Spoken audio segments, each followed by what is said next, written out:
G'day everyone and welcome. My name is Dael and today I'm bringing you a very quick and easy cookie mix.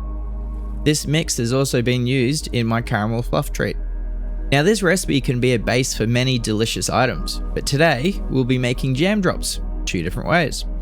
We'll also make something cheeky with any scraps that we have left over. Let's get into it. The jam can be any bottle of your favorite jam or homemade. Sometimes I even use fresh or frozen berries. Today I'm using a tart dark cherry jam that is amazingly delicious. I've also made a toasted coconut and glace cherry mix. I've roughly chopped it and it's sticky with a great texture for a play on the classic cherry ripe. You'll need plain flour, self-raising flour, desiccated coconut and sugar in a good sized bowl. To that we'll add a lightly beaten eggs and cooled melted butter, mixing until combined.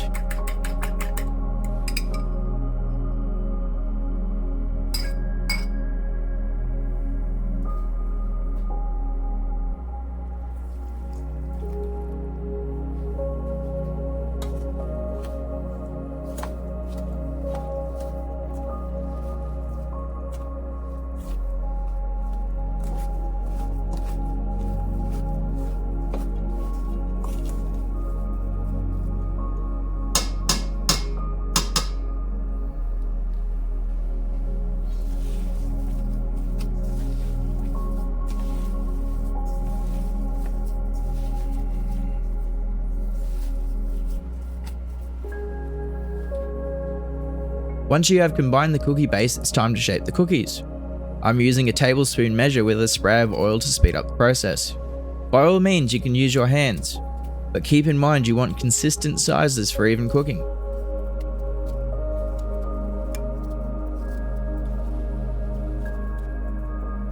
Once you have your measured dough, shape into mounds and press a hole in the center. This will hold the jam or the cherry ripe mix.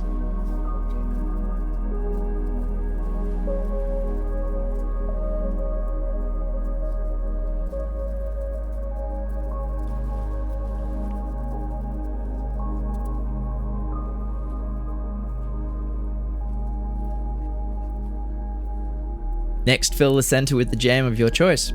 Here I'm using the cherry ripe mix. Be generous. You could easily double what I've used here by increasing the size and depth of the hole. Repeat the process until you have no more cookie dough.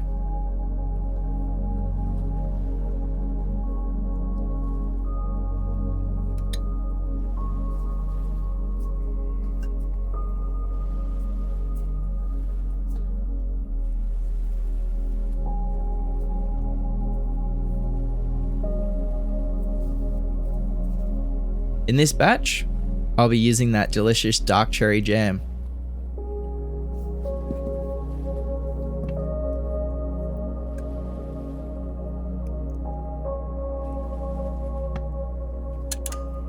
Place into a preheated oven for 15 minutes at 170 degrees.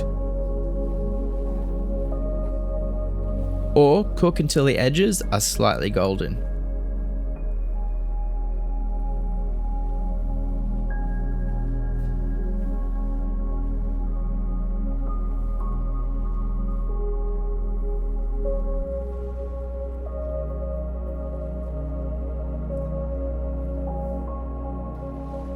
For the cherry ripe scented cookies, we'll be making a soft but firm ganache to coat the cookie, which will bring a whole new level of decadence.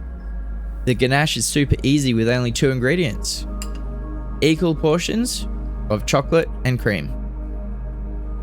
Heat cream slightly and pour over the chocolate in a microwave safe bowl. Give a quick mix, then return to the microwave. Heat in 30-second blasts until fully mixed and smooth. Pro tip: chop your chocolate into smaller pieces for quicker melting.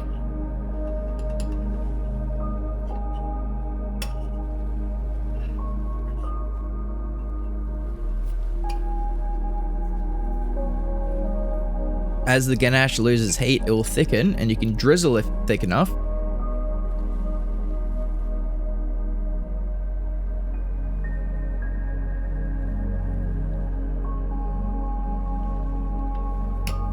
But here I opt for dipping the top side of the cookie into the ganache.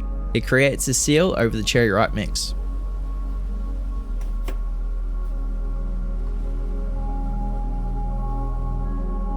Later, when the ganache cools and thickens further, I'll repeat the dip to give a thicker top and better presentation.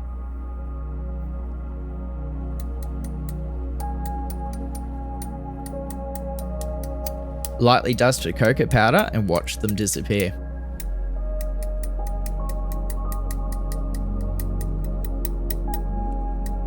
Now that the remaining ganache has reached room temperature and has thickened to a soft but firm temperature, we can add some of the cherry ripe mix, some of the toasted coconut, and a few teaspoons of cocoa powder to combine and make balls.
Dust the finished balls in either cocoa powder or toasted coconut.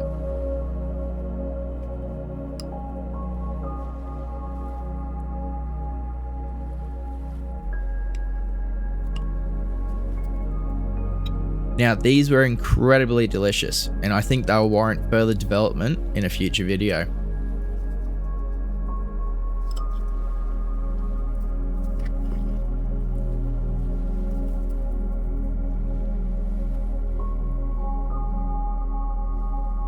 So there we have it, quick and easy cookies that will impress even the hardest critics. My name's Dael from Cooking with Dael. Thanks for watching.